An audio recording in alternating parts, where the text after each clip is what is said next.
नमस्कार दोस्तों, मैं ओम्या हिंदी कहानी की तरफ से स्वागत करती हूँ एक नई कहानी के साथ। इस कहानी के माध्यम से हम आपको ये बताएंगे कि संसार में सबसे बड़ा दान कौन सा होता है, जिसे करने से अच्छे कर्म की प्राप्ति होती है, लोगों की पहचान कर सकते हैं। इस कथा के माध्यम से आप जानेंगे कि अच्छे बुरे लोगों की कैसे पहचान की जा सकती है। कृपया करके मेरी कहानी अंत तक ज़रूर सुनिएगा और मेरी कहानी आपको पसंद आए तो मेरे चैनल को लाइक, सब्सक्राइब और शेयर ज़रूर कर दीजिएगा। कुछ अधूरा ज्ञान भी मानव के जीवन में अनेक तरह की कठिनाइयाँ भी लाता है और उसका कारण भी बन जाता है। विष्णु जी और माता लक्ष्मी जी क्षीर सागर में अपने आसन में बैठे हुए। तब भगवान ने देखा कि माता लक्ष्मी किसी गहन सोच में है। लक्ष्मी जी को गहन सोच में देखकर विष्णु जी मुस्कुराते हुए बोले, ऐसा लग रहा है कि आज आप किसी बहुत ही गहरे विचार में डूबी हुई हैं। आप निसंकोच होकर अपने प्रश्नों को पूछिए, हम आपके प्रश्नों का उत्तर जरूर देंगे। विष्णु जी की बात सुनकर माता लक्ष्मी जी ने कहा, प्रभु नारायण, आज मेरे मन में एक बहुत ही बड़ी जिज्ञासा है। मैं ये जानना चाहती हूँ कि इस दुनिया में सबसे बड़ा दान क्या है। कौन सा दान है जो सबसे उत्तम है, जिससे पूर्ण पुण्य की प्राप्ति होती है, और बुरे लोगों की पहचान कैसे की जा सकती है। मनुष्य उन लोगों को कैसे पहचान सकते हैं। तब भगवान जी ने लक्ष्मी जी से कहा, देवी आप सचमुच मानव जाति के कल्याण के लिए बहुत ही महत्वपूर्ण प्रश्न किए हैं। ये प्रश्न मनुष्य के जीवन में अत्यंत मूल्यवान है, इसलिए आपको इस प्रश्न का उत्तर मैं जरूर दूंगा, और वो प्रश्न का उत्तर मैं एक महत्वपूर्ण कथा के माध्यम से दूंगा। लेकिन इस कथा को शुरू से लेकर अंत तक ध्यानपूर्वक सुनिएगा। तब माता ने उत्तर दिया कि प्रभु, मैं आपको वचन देती हूँ, इस कथा को मैं पूरी श्रद्धा से सुनूंगी और इस कथा का प्रचार समस्त देवलोक में करूंगी। भगवान श्री हरि देवी लक्ष्मी जी से कहते हैं, देवी एक समय की बात है, किसी नगर में एक राजा राज करता था। वो बहुत ही बलशाली और वीर था, अत्यंत बुद्धिमान भी था। इसी के साथ वो धर्मपरायण भी था और दयालु भी।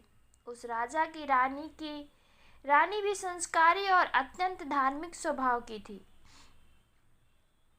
राजा और रानी भगवान भोलेनाथ के परम भक्त थे।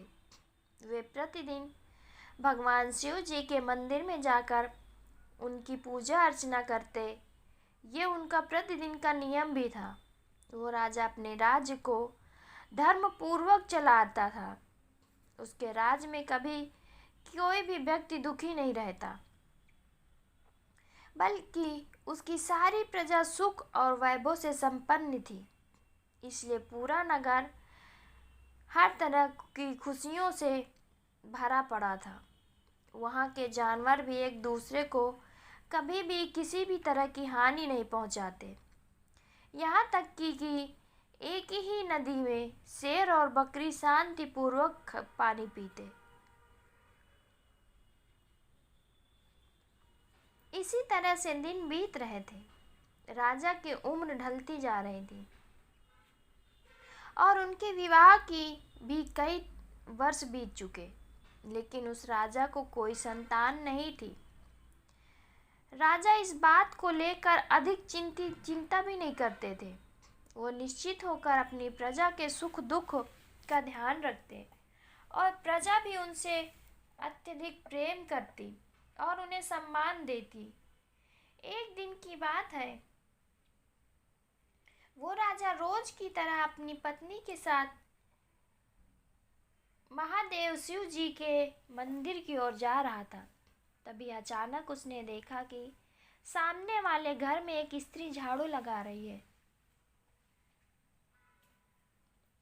राजा और रानी जब उस स्त्री के घर के पास से गुजरे तो वो स्त्री उन्हें देखकर अपना चेहरा फेर ली और तेजी से घर के अंदर चली गई।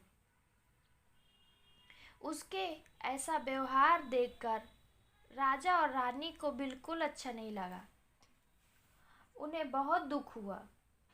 राजा उस समय अपनी रानी के साथ भगवान की पूजा करने के लिए मंदिर जा रहे थे, इसलिए उन्होंने उस स्त्री से कुछ नहीं कहा और सीधे मंदिर पहुंचकर भगवान शिव जी की पूजा अर्चना की।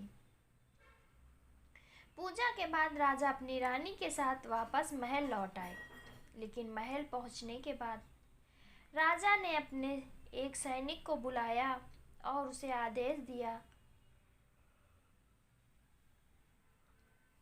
तुम जाओ और नगर के बाहरी क्षेत्र में रहने वाली उस महिला को अपने साथ महल ले आओ।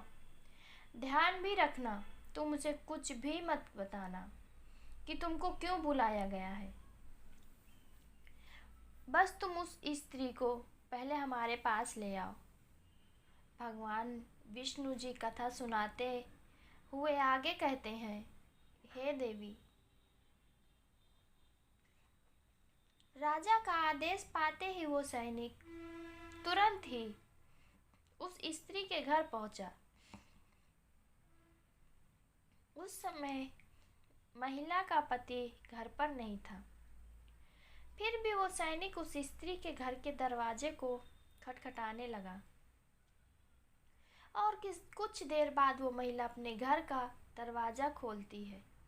सामने राजा का सैनिक खड़ा देखकर वो महिला हैरान हो जाती है।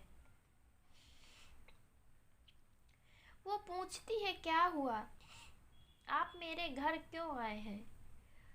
उस महिला की बात सुनकर राजा का वो सैनिक उससे कहता है, चलो मेरे साथ, महाराज ने तुम्हें बुलाया है। उन्हें आपसे कुछ बात करनी है। ये सुनकर महिला अपने मन में सोच विचार करने लगती है, आखिर महाराज ने मुझे क्यों बुलाया है? अगर मैं इनके आदेश को नहीं मानती और तो हो सकता है मुझे दंड भी मिले और उनके आदेश को तो ठुकराया भी नहीं जा सकता।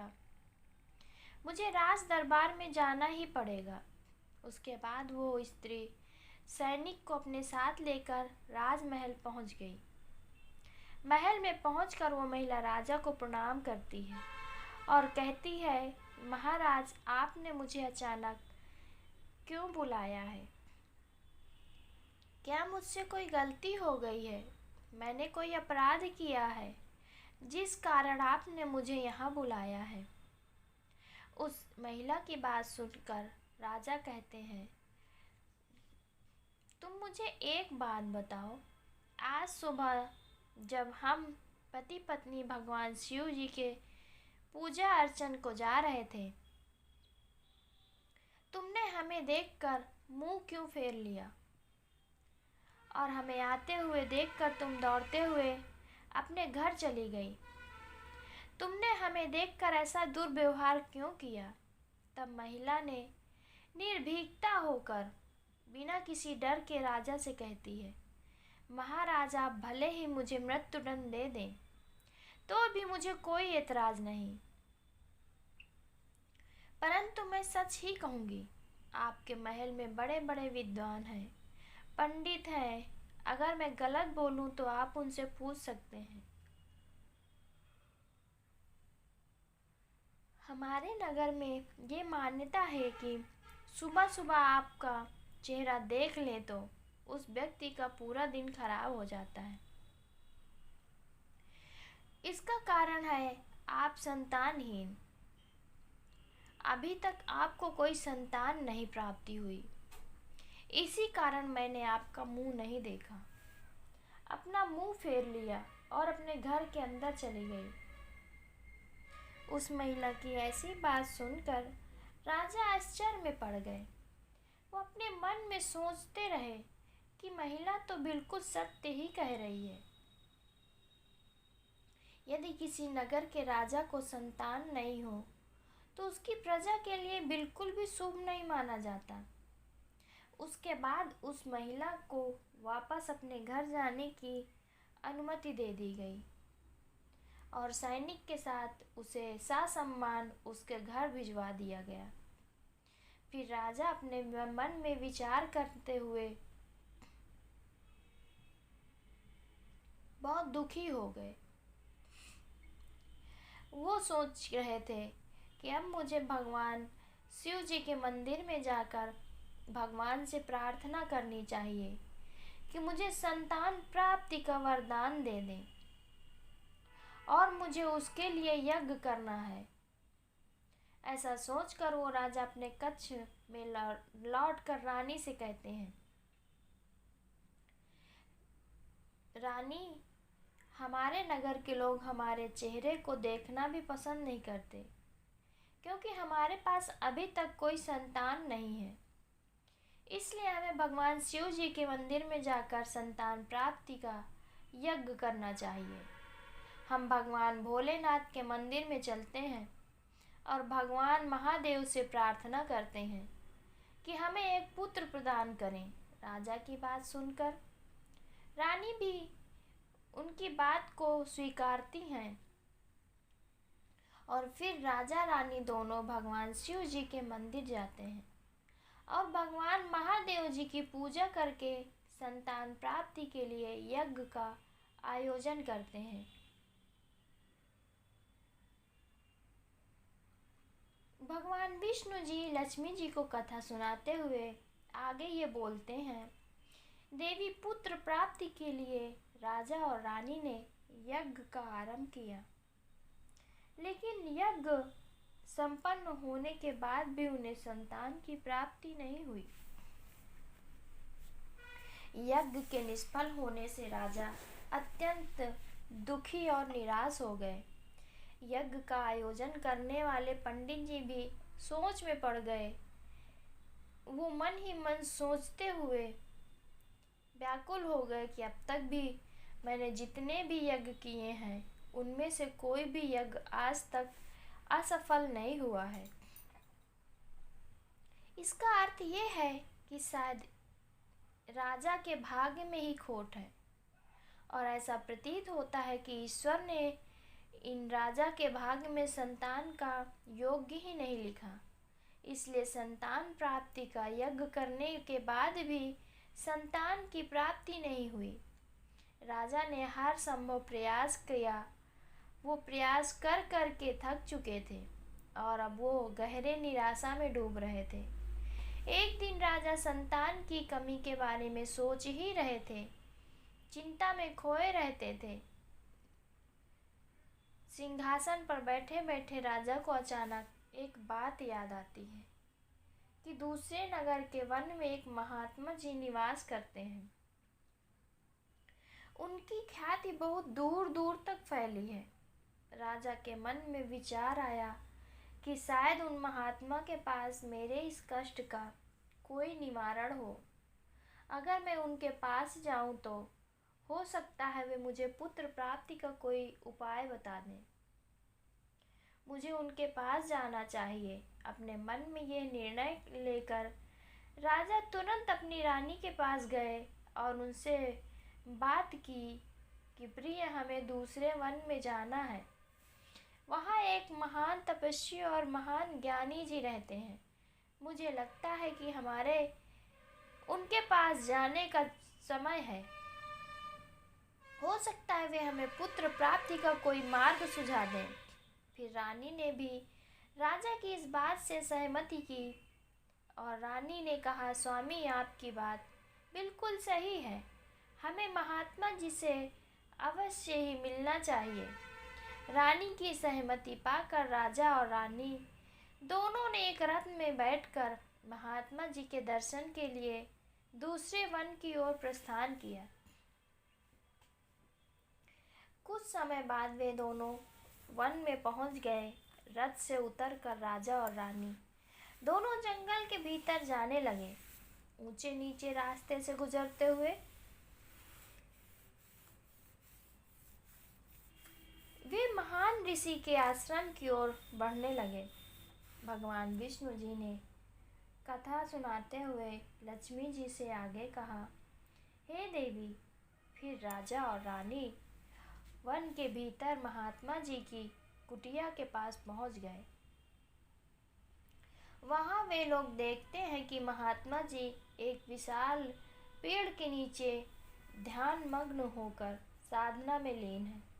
ये दृश्य देखकर राजा और रानी कुछ देर तक खामोश होकर वहीं खड़े रहे ताकि महात्मा जी की साधना में कोई विघ्न न आए। दोनों हाथ जोड़कर विनम्रता पूर्वक महात्मा जी के सामने खड़े रहे। कुछ समय बाद जब महात्मा जी अपनी साधना से बाहर आते हैं और अपनी आंखें खोलते हैं, तब वे देखते हैं कि राजा और रानी उनके पास अपने दोनों हाथ जोड़कर खड़े हैं।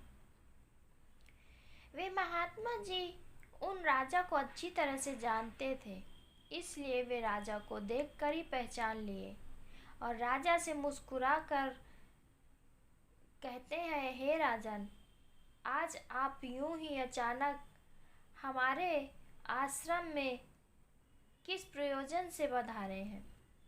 तब राजा ने विनम्रता पूर्वक महात्मा जी से को प्रणाम करके और अपनी व्यथा महात्मा जी को सुनाते हैं। उनसे बताया कि कैसे उन्होंने पुत्र प्राप्ति के लिए यज्ञ किया, परंतु सभी व्यर्थ का गए। सब सुनने के बाद महात्मा जी कुछ क्षणों के लिए मौन हो जाते हैं और अपनी आंखें बंद कर लेते हैं। वे ध्यान होकर राजा के जीवन की घटनाओं का आंतरिक दृष्टि से अवलोकन करते हैं। कुछ समय बाद महात्मा ने अपनी आंखें खोल गए गंभीर स्वर में बोला, राजन, मैंने आपके जीवन का एक ऐसा सत्य देखा जिसे सुनकर आपको भी महान कष्ट होगा। आपने अपने पिछले जन्म में बहुत ही पाप किए हैं। उन्हीं किए गए पाप का फल इस जन्म में आप पर भारी पड़ रहे हैं। आपको उनको भोगना पड़ रहा है। पिछले जन्म में एक ऐसा घोर पाप किया जिसका फल इस जन्म में आपको मिल रहा है। इस जीवन में आपके भाग्य में संतान सुख नहीं है, इसी कारण आपके सभी प्रयास निष्फल हो रहे हैं। भगवान विष्णु ने कथा कही कि हे देवी। महात्मा जी की बातें सुनकर राजा उनके चरणों में गिर पड़े और विनती करते हुए बोले, महात्मा जी, कृपया करके आप ऐसा मत कहिए। आप ही हमारे दुख को दूर कीजिए। कोई उपाय हमें बताइए। राजा की व्याकुलता देखकर महात्मा ने उसे सहारा देकर अपने चरणों से उठाया और वे बोले, राजन, इतनी आधीरता आपको व्याकुल भी शोभा नहीं देती। मैं अभी आपको आपके कष्ट से दूर करने का उपाय करता हूँ, जिसे करने के बाद आपको अवश्य ही पुत्र की प्राप्ति होगी। इतना कहकर वे महात्मा अपनी कुटिया के भीतर जाते हैं। थोड़ी देर बाद हाथ में एक कटोरी खीर लेकर बाहर आते हैं और उन्होंने वो खीर राजा को देते हुए कहा, राजन, महल में पहुंचकर आप अपनी रानी साहिबा और दोनों ही स्नान आदि करने के बाद इस खीर को प्रसाद रूप में ग्रहण करें। ऐसा करने से आपको निश्चित ही पुत्र प्राप्ति होगी। निश्चित ही आप दोनों को पुत्र की प्राप्ति होगी, परंतु याद रखना कि आपका पुत्र कुछ ही वर्ष जीवित रहेगा। जिस दिन आपके पुत्र के 20 वर्ष पूरे होंगे, उसी दिन उसकी मृत्यु हो जाएगी। महात्मा जी की इस बात को सुनकर राजा बड़ी गहरी सोच में डूब जाते हैं। वो अपने मन में विचार करने लगते हैं कि चलो 20 वर्ष के लिए ही सही, मैं संतानहीनता का कलंक तो मेरा मिट जाएगा, हमें संतान का सुख तो मिलेगा। राजा ने मन ही मन ये सब स्वीकार कर लिया और महात्मा जी से निवेदन किया कि हे महात्मा जी, आपका आशीर्वाद और मार्गदर्शन हमें स्वीकार है, कृपया करके हमें ये अवसर अवश्य प्रदान करें। महात्मा जी ने मुस्कुराते हुए राजा को आशीर्वाद दिया। राजा और रानी ने महात्मा जी को प्रणाम किया, उनके चरण वंदना की और विनम्रता पूर्वक आभार व्यक्त किया। इसके बाद राजा और रानी अपने रथ पर बैठकर अपनी महल की ओर चल पड़े। इसके बाद महल पहुंचकर राजा और रानी स्नान आदि करके भगवान भोलेनाथ जी का प्रसाद स्वरूप उस खीर को बड़ी श्रद्धा से ग्रहण किया। उसके बाद कुछ दिन बीते, रानी गर्भवती हो गई, जिससे रानी बहुत प्रसन्न हो जाती है। जब राजा को ये शुभ समाचार सुना तो वो भी खुशी के मारे झूम उठते हैं। संतान प्राप्ति का ये सुखद समाचार सुनने के बाद राजा ने महात्मा जी के प्रति बड़ी ही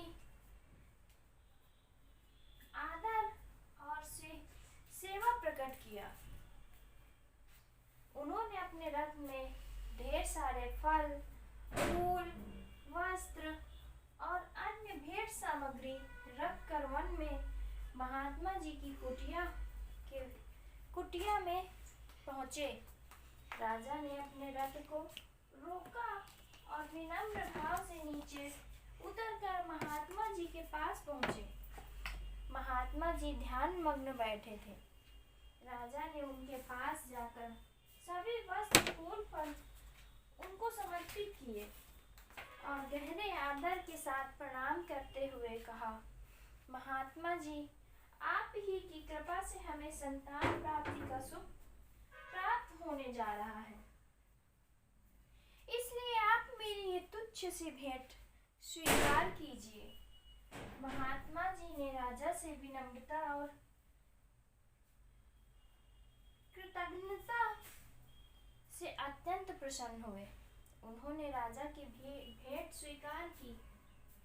उन्होंने राजा को आशीर्वाद दिया और कहा, राजन, तुम्हारी भक्ति और संकल्प ने तुम्हारे जीवन को फल स्वरूप यह अनमोल पुत्र देने वाला है। जाओ, तुम्हारी संतान गुणवान और निष्ठावान हो।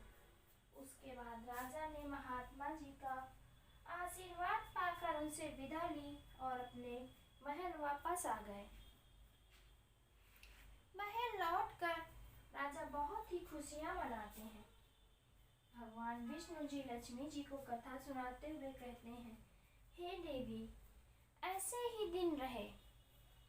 आखिरकार वो शुभ दिन भी आ गया जब राजा के यहाँ एक पुत्र का जन्म हुआ। पुत्र जन्म से जैसे महल में खुशियां की बौछार होने लगी। राजा ने पुत्र प्राप्ति की खुशी के मारे नगर में उत्सव का आयोजन किया। महल को फूलों से रंग बिरंगे डालियों से सजाया गया। अपने पिता ही की तरह गुरु का प्रतीक बनते हुए वो बड़ा होने लगा। वो अपने पिता की तरह ही धर्मनिष्ठ, आत्मानुभूति, शौर्य और भक्ति के गुण प्रकट होने लगे, जिससे राजा का हृदय गर्व से भर उठा। शौर्यवान गुणों और आचरण को देखकर सभी आश्वस्त थे कि वो एक दिन अपने पिता की तरह महान राजा बनेगा। जैसे जैसे समय बीतता गया, राजा का हृदय गर्व और खुशी से भरता गया। संतान सुख की प्राप्ति ने उनकी सभी चिंताओं को मानो हर लिया था। वो अपने पुत्र में संपूर्ण संसार का आनंद खोजने लगे। वो राजा के पुत्र के प्रति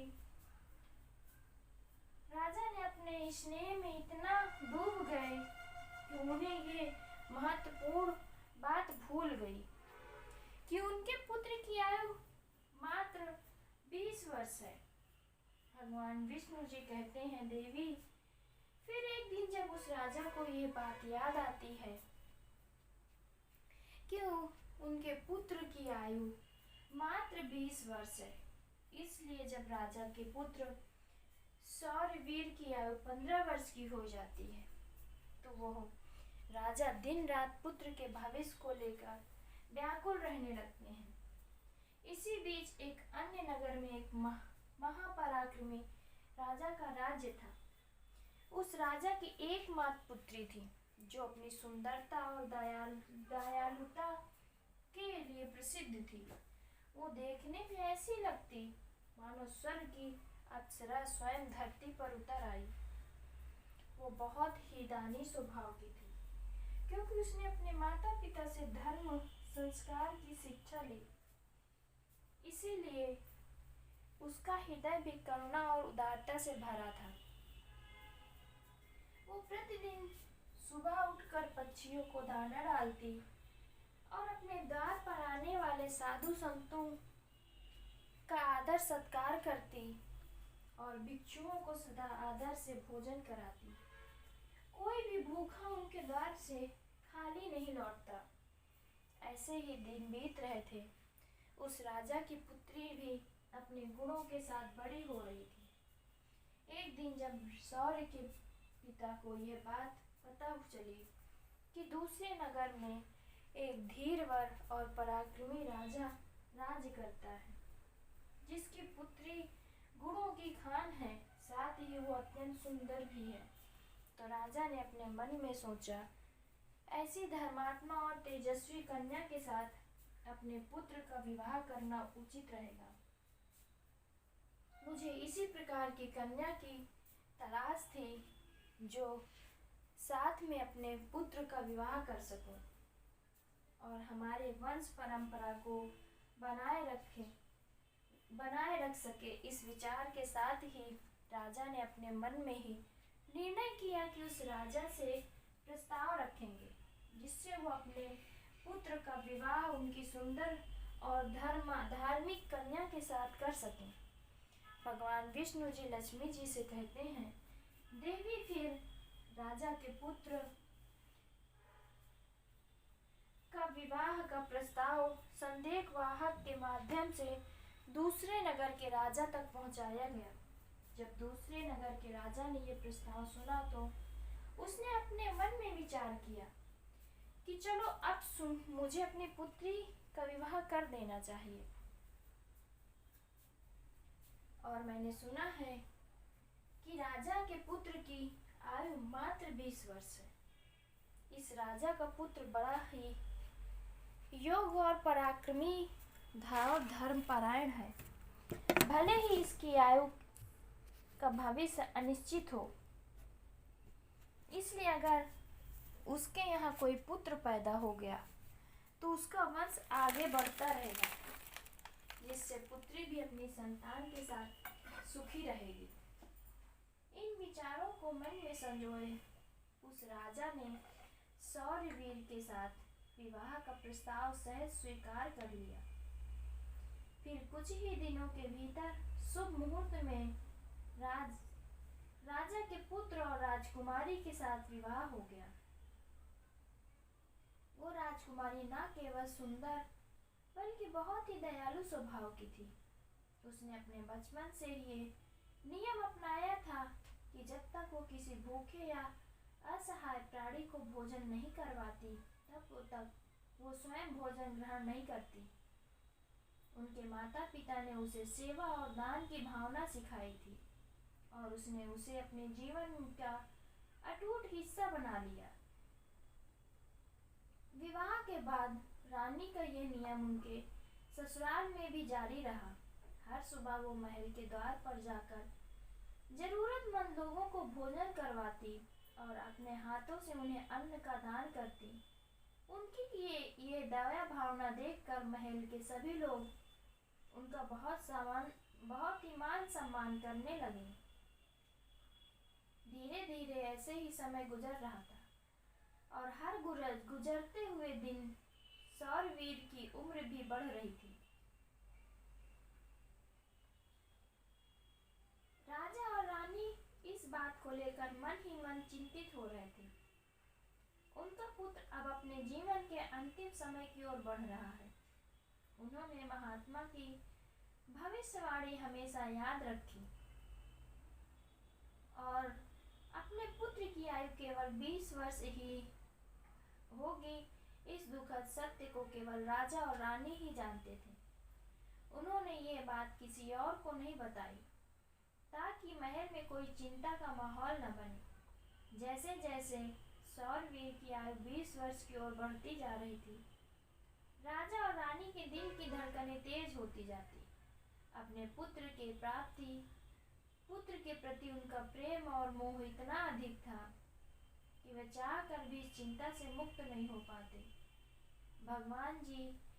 भगवान विष्णु जी लक्ष्मी जी से कहते हैं, देवी फिर वो दिन भी आ गया जब शौरवीर के जीवन में मात्र 3 दिन शेष रह जाते हैं। राजा और रानी का दिल भारी हो जाता है।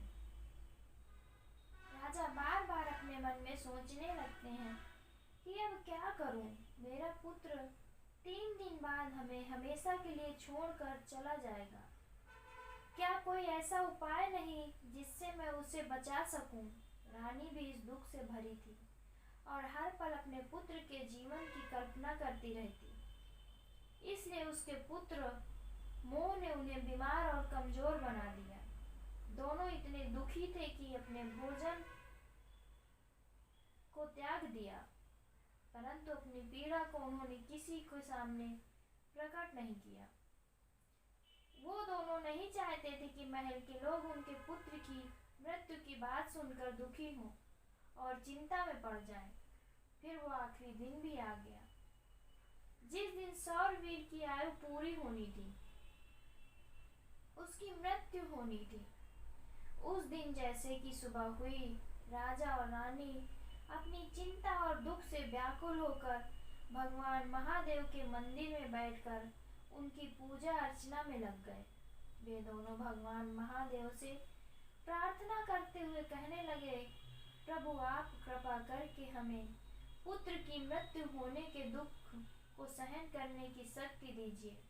हम जानते हैं कि जो भी किसी के भाग्य में लिखा होता है उसे कोई बदल नहीं सकता, वो होकर ही रहता है। परंतु हमारे लिए ये समय बहुत ही कठिन है। राजकुमार शौरवीर और उनकी पत्नी अपने दैनिक धर्म कर्म के कर्मों में लगे हुए थे। हर दिन की तरह वो भूखे गरीब और निर्धनों को भोजन करा रही थी, पक्षियों को दाना डाल रही थी और जरूरतमंदों की सहायता में लगी थी। उन्हें अपने पति की आयु के बारे में कुछ नहीं पता था, इसलिए वो निश्चित होकर अपने कर्मों में मग्न थी। इसी बीच यमलोक में धर्मराज जी ने देखा कि आज राजकुमार शौरवीर के मृत्यु का दिन है, तो उन्होंने तुरंत ही अपने दूतों को बुलाकर उन्हें आदेश दिया, जाओ, अब से कुछ समय बाद राजकुमार के प्राण उनके शरीर से निकालकर अपने साथ ले आओ। परंतु ध्यान रहे, उनकी मृत्यु एक विशेष कारण से होनी चाहिए। उनकी मृत्यु एक सांड के द्वारा पीछे से ठोकर मारने से होनी चाहिए। जब वो सांड राजकुमार को पीछे से ठोकर मारेगा, तभी उनके प्राण हमारे पास आ सकेंगे। इसलिए तुम दोनों एक सांड के पास जाकर उसे राजकुमार शौरवीर को की मृत्यु के लिए प्रेरित करो। धर्मराज के आदेश अनुसार वे दोनों दूत यमलोक से धरती पर जाने के लिए तैयार हो गए। भगवान विष्णु जी कहते हैं, हे देवी, वे दोनों यमदूत राजकुमार के प्राण लेने के लिए आकाश मार्ग से होते हुए पृथ्वी लोक पहुंचे। दूसरी ओर धर्मराज की माया के प्रभाव से एक सांड ने अपने मन में सोचा था कि आज मुझे राजमहल के सुंदर बगीचे में प्रवेश करना है, वहां उसको घूमना है, मुझे देखना है कि राजमहल का बगीचा कैसा है। फिर बिना किसी रुकावट के वो सांड धीरे धीरे चलते हुए महल के बगीचे में जा पहुंचा। संयोग से वह बगीचा वही था जहां राजकुमार प्रतिदिन टहलने के लिए आते थे। धर्मराज की माया से प्रेरित वो सांड जैसे ही बगीचे में प्रवेश करता है, तो वो जाकर घास चरने और इधर उधर घूमने लगता है। उसी समय धर्मराज जी के दूत राजमहल के बगीचे के द्वार के पास खड़े हो जाते हैं। वे दोनों बगीचे के भीतर की गतिविधियों पर नजर बनाए रखे हैं। कुछ समय बाद राजकुमार उस बगीचे में टहलने के लिए आते हैं। राजकुमार को सांड के वहां होने का एहसास नहीं था और वो अपने विचारों में खोए हुए बगीचे में टहलने लगते हैं। तब वे दोनों यमदूत अपने मन में सोचते हैं, बस अब ही थोड़ी देर में राजकुमार की आयु समाप्त हो जाएगी। हमें इंतजार है उस पल का जब ये सांड राजकुमार को ठोकर मारेगा, तब हम उनके प्राण लेकर यमलोक चले जाएंगे।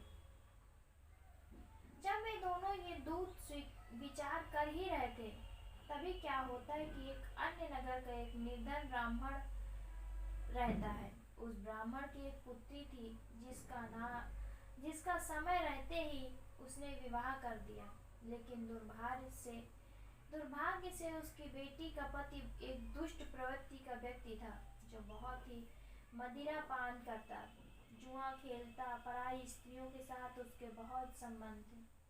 यही नहीं, वो अपनी पत्नी को नशे में अक्सर मारता पीटता, उसे अपने घर से निकालना चाहता।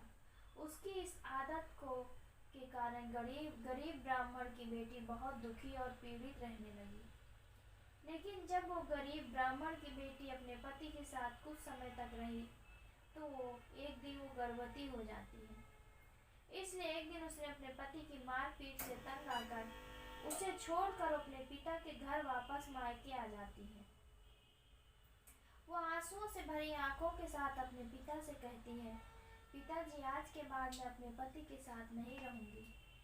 मैं वापस अपने ससुराल नहीं जाऊंगी। वो मुझे रोज मारता पीटता है, मुझे पूरी तरह अपमानित करता है। मैं उसके साथ इस व्यवहार से तंग आ चुकी हूँ। उसको छोड़कर मायके चली आई हूँ, मुझे क्षमा कर दीजिए। अब मैं उसके साथ नहीं जाऊंगी। उसका पिता बहुत ही वृद्ध हो चुका था और उसकी कमाई का कोई ठोस साधन नहीं था, जिस कारण उसे प्रतिदिन नगर के विभिन्न घरों में जाकर भिक्षा मांगनी पड़ती थी, ताकि वो किसी प्रकार से अपने परिवार का पेट भर सके। भगवान विष्णु जी लक्ष्मी जी को कथा सुनाते हुए कहते हैं, हे देवी, जब उसकी बेटी का गर्भकाल पूरा हुआ तो उसने एक सुंदर पुत्र को जन्म दिया, लेकिन जन्म देने के बाद उसे बहुत तेज बुखार लगने लगे। उसे भोजन की आवश्यकता थी। प्रसव के बाद भूख कई गुना बढ़ जाती है, इसलिए अपने पिता से भोजन मांगने लगी। दुर्भाग्यवश उसके पिता सुबह से ही भिक्षा के लिए नगर गए हुए थे, परंतु रोज भिक्षा मांगने के कारण उस दिन किसी ने उन्हें भिक्षा नहीं दी। भगवान विष्णु जी कहते हैं, हे देवी, गरीबी किसी भी मनुष्य के लिए एक सबसे बड़ा अभिशाप है और ये उसके आत्मसम्मान और अस्तित्व के लिए अत्यंत पीड़ादायक होती है। उधर उस गरीब ब्राह्मण को किसी ने भोजन नहीं दिया, इसलिए वो खाली हाथ घर वापस आ गया। इधर उसकी पुत्री भूख से बहुत ही व्याकुल थी। जब वृद्ध ब्राह्मण निराश होकर खाली हाथ लौट आया और उसकी बेटी ने वो बिना भोजन के आते देखा तो वो दुखी होकर रोते हुए अपने पिता से बोली, अब मुझे भूख सहन नहीं होती। पूरे 3 दिन बीत चुके हैं, मैंने भोजन का एक कण भी नहीं खाया। अब तो ऐसा लगता है कि भूख के कारण मेरे प्राण चले जाएंगे। लेकिन अगर आपको कुछ भिक्षा में न मिला हो तो मुझे खाने के लिए दे दीजिए, नहीं तो मेरे प्राण निकल जाएंगे। तब उसका पिता अपनी बेटी को सांत्वना देते हुए कहता है, पुत्री, मैं कुछ ही क्षण में लौटता हूँ। मैं दूसरे नगर में जाऊंगा, वहां का राजा के महल के द्वार पर जाकर भिक्षा मांगूंगा। अगर वहां से मुझे कुछ मिल जाता है तो मैं तुरंत लेकर आता हूँ। अपनी बेटी से ये कहकर ब्राह्मण वहां से निकल पड़ा। इधर राजकुमार शौरवीर की पत्नी, जो रोजाना गरीबों को भोजन कराती, उस दिन उस नगर के राजा और रानी दोनों अत्यधिक बीमार पड़ गए, क्योंकि पुत्र मोह के कारण वे बहुत ही चिंतित थे और शौरवीर की पत्नी उनके कक्ष में थी, इसलिए उन्होंने आज गरीबों को भोजन नहीं कराया, परंतु उसने अपने पति के लिए भोजन बनाया था और भोजन का थाल सजा कर रख दी। जब उसका पति बगीचे से लौटा तो वो उसे रोज भोजन कराती, क्योंकि उसका पति अपने माता पिता के पास बैठकर उनकी सेवा करके अपने बगीचे में घूमने के लिए गया हुआ था। भगवान विष्णु जी कहते हैं, हे देवी, इधर वो ब्राह्मण राजमहल के द्वार पहुंच जाता है। जब राजकुमार की पत्नी ने उसे देखा तो मन में उस ब्राह्मण के प्रति दया उमड़ आई।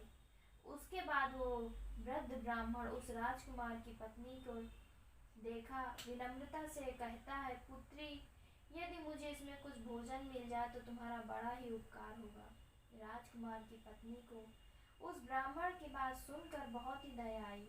उसने सोचा कि कोई गरीब ब्राह्मण है जो भूखा है और मुझसे कुछ भोजन मांग रहा है। ये सोचकर राजकुमार की पत्नी उसे भोजन देने के लिए तैयार हो गई, लेकिन अचानक वो अपने मन में सोचने लगी, ये भोजन तो मैंने अपने पति के लिए बनाया है, अगर मैं इसे दे दूं तो मेरे पति क्या खाएंगे। लेकिन अगले ही पल उसने सोचा, मेरे पति तो अब भी बगीचे में घूमने गए हैं, तब तक मैं यह भोजन इस गरीब ब्राह्मण को दे देती हूँ और जब तक मेरे पति वापस आएंगे मैं उनके लिए दूसरा भोजन बना दूंगी। यह भूखे ब्राह्मण की सहायता करना बहुत ही आवश्यक है। अपने मन में ये विचार कर राजकुमार की पत्नी अपने पति के लिए बनाया हुआ भोजन उस भूखे ब्राह्मण को दे देती है। उसके बाद वो ब्राह्मण भोजन की थाली लेकर जल्दी जल्दी अपने नगर की ओर रवाना हो जाता है और वो भोजन लेकर अपने घर गया। उसकी पुत्री 3 दिन से भूखी थी, उसने 3 दिनों से कुछ भी नहीं खाया था। उसके चेहरे पर भूख की पीड़ा झलक रही थी। उधर राजकुमार शौरवीर, जो बगीचे में टहलने गए थे, अपने कक्ष की ओर वापस लौट रहे थे। बगीचे के बाहर खड़े यमदूत राजकुमार के प्राण लेने के लिए तैयार थे और एक सांड भी धर्मराज की माया से प्रेरित होकर वहीं घूम रहा था। वे दोनों यमदूत मन में सोच रहे थे कि बस अब कुछ ही पल बाकी है और जैसे ही सांड राजकुमार को पीछे से ठोकर देगा, हम राजकुमार के प्राण ले लेंगे और यमलोक को लौट जाएंगे। भगवान विष्णु जी कहते हैं, हे देवी, इधर वो वृद्ध ब्राह्मण अपने घर पहुंचा और उसने तुरंत अपनी भूखी बेटी को भोजन कराया। तब उसकी बेटी उनसे कहने लगी, पिताजी, ये भोजन आप कहाँ से लाए हैं? तब वो ब्राह्मण उत्तर देता है कि पुत्री, ये भोजन मुझे दूसरे नगर की महारानी ने दिया है। उस नगर के राजा के पुत्र वधु है, बहुत ही दयालु और उदार हृदय की है। उसने मुझ पर दया करके ये स्वादिष्ट भोजन दे दिया। ये भोजन देखकर उस वृद्ध ब्राह्मण की बेटी की आत्मा से आशीर्वाद निकलने लगी। वो भगवान से प्रार्थना की करने लगी, भगवान जिसने भी मेरे पिता को ये भोजन दिया है, उसका सुहाग अमर रहे, वो सदा सौभाग्यशाली बनी रहे, हमेशा सौभाग्यवती रहे। जैसे ही उसने भोजन का निवाला अपने मुंह में डाला, उसकी आत्मा को तृप्ति मिली और उसकी आत्मा से सच्चे मन से आशीर्वाद निकलने लगे। महारानी के पति दीर्घायु और स्वस्थ रहे। इधर राजकुमार अपने महल की ओर बढ़ रहे थे और बगीचे में बाहर खड़े यमदूत उनकी मृत्यु की बेसब्री से इंतजार कर रहे थे। परंतु जैसे ही राजकुमार बगीचे से उस सांड के सामने पहुंचे, तो सांड ने तुरंत उन्हें पीछे से ठोकर मार दी। ठोकर मारने के लिए अपनी पूरी ताकत जुटाई, अपनी सींग से उन्हें मारने ही वाला था, तभी अचानक दो देवदूत वहां पर प्रकट हो जाते हैं और अपनी दिव्य शक्ति से उस सांड को बेहोश कर देते हैं।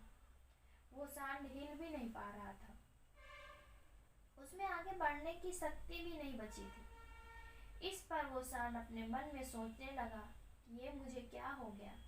अभी तो मैं राजकुमार को ठोकर मारने आया था और मैं खुद ही चलने में असमर्थ हो गया। उसकी समझ में कुछ नहीं आ रहा था, ये सब कैसे और क्यों हो रहा है। भगवान विष्णु जी लक्ष्मी जी से कहते हैं, हे देवी, ये सब उन ब्राह्मण की भूखी बेटी के आशीर्वाद का प्रभाव था, जो उसने भोजन करते समय दिया था। उस आशीर्वाद की शक्ति के कारण ही देवदूत वहां आकर खड़े हो गए। इसके बाद वे देवदूत महाराज यमराज के उन दूतों से कहते हैं, ये यमदूत, तुम इस राजकुमार के प्राण नहीं ले सकते। जिस प्रकार श्राप असर दिखाता है, उसी प्रकार आशीर्वाद भी फलित होता है। अब राजकुमार और सांड के बीच दो देवदूत आशीर्वाद रूप में दीवार बनकर खड़े थे और राजकुमारी की दान मृत्यु के समय को आगे नहीं बढ़ने दे रही थी। फिर वे यमदूत उन देवदूत से कहते हैं, देवदूत, तो तुम भी सभी यहाँ से लौट जाओ और हमें हमारा काम करने दो, क्योंकि हमारा उद्देश्य इस राजकुमार के प्राण लेकर यमलोक जाना है। तब देवदूत ने दृढ़ता से उत्तर दिया, नहीं यमदूतों, ऐसा कभी नहीं हो सकता। हमारे रहते यह असंभव है, क्योंकि हमें स्वयं भगवान महादेव शिव जी ने यहाँ भेजा है। दोनों पक्षों के बीच बहस हुई, छिड़ गई, महाभयंकर बहस छिड़ गई और फिर ये बहस धीरे धीरे एक युद्ध में बदलने लगी। दूतों की अद्वितीय शक्ति के सामने यमदूत असहाय हो गए और हार मानकर वापस लौट आए। यमदूत यमलोक में पहुंचकर यम जी से कहते हैं, महाराज, हम उस राजकुमार के प्राण नहीं ले पाए। तब यमराज जी उन दूतों से कहते हैं, ये कैसी विडंबना है, तुम लोग खाली हाथ कैसे वापस आ गए? यमराज जी की बात सुनकर यमदूतों ने कहा, महाराज, हम उस राजकुमार के प्राणों को लेने के लिए गए थे, लेकिन अचानक से पता नहीं दो देवदूत हमारे सामने आकर खड़े हो गए और उन दोनों के सामने हमारी कोई भी शक्ति काम नहीं कर पाई। यमराज ने ये सुनकर सोच में पड़े और बोले, ऐसी कौन सी शक्ति है जो राजकुमार की मृत्यु के मार्ग में बाधा बन गई? फिर वे यमदूत ने कहा, हे महाराज, एक तो उनके दान की शक्ति और दूसरी आशीर्वाद की शक्ति, जिसने देवदूतों को और भी शक्तिशाली बना लिया। तब यमराज जी ने अपने दूतों से कहा, लगता है ये कार्य तुमसे नहीं होगा, तुम लोग रहने दो, मैं स्वयं पृथ्वी लोक जाकर उस राजकुमार के प्राण ले आऊंगा। भगवान विष्णु जी कहते हैं, हे देवी, फिर अपने दूतों से इतना कहकर यमराज स्वयं पृथ्वी लोक पहुंच जाते हैं और उस राजा के महल के बगीचे में प्रकट होते हैं। वहाँ उन देवदूतों ने यमराज से कहा, हे देवदूत, क्या तुम लोग नहीं जानते विधि के विधान अटल हैं। जब किसी की आयु पूरी होती है तो उसे यमलोक जाना ही पड़ता है, और इस राजकुमार की आयु पूरी हो चुकी है, इसलिए इसके प्राण लेने आया हूँ। तब देवदूत ने कहा, प्रभु आप हमें बताइए कि ब्रह्मा जी और विष्णु जी तक को भी श्राप का प्रभाव सहना पड़ता है। यदि श्राप का मान रखा जा सकता है तो क्या आशीर्वाद का मान नहीं रखा जा सकता। इस राजकुमार को भूखे को भोजन देने का आशीर्वाद प्राप्त है। उन देवदूतों की बात सुनकर यमराज जी ने कहा, आप लोग सत्य कह रहे हैं, परंतु अब मुझे क्या करना होगा। तब देवदूत यमराज जी से कहते हैं, प्रभु आप इस राजकुमार की आयु 100 वर्ष की कर दीजिए। इसके बाद ही आप इस राजकुमार के प्राण लेने के लिए पधार सकते हैं। और यही भगवान महादेव जी का आदेश है। उन देवदूतों की बात सुनकर यमराज जी ने राजकुमार की आयु 100 वर्ष की कर दी और वापस यमलोक लौट गए। भगवान विष्णु जी कहते हैं, देवी, एक भूखे को भोजन देने के पुण्य के कारण उस राजकुमार की मृत्यु टल गई, उसकी आयु भी बढ़ गई। इसी कारण कहा जाता है, अन्नदान सबसे बड़ा दान होता है। किसी भूखे को दिया गया अन्न अश्वमेध यज्ञ के फल के समान होता है।